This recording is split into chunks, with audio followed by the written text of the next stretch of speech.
حالات دیکھیں انشاءاللہ ٹھیک ہوں گے.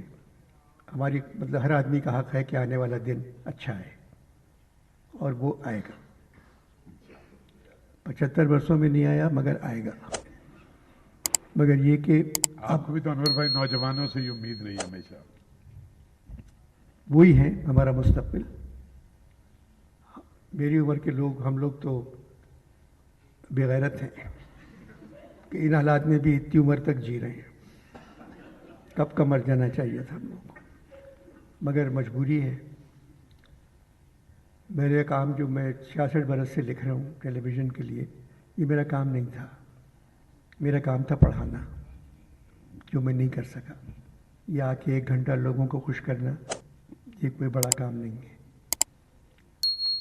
ہمیں تعلیم پر توجہ دینا چاہیے تھی. 1947 سے لے کے آج تک جو بھی بجٹ آیا اس میں سب سے کم پیسے تعلیم کے لیے رکھے گئے.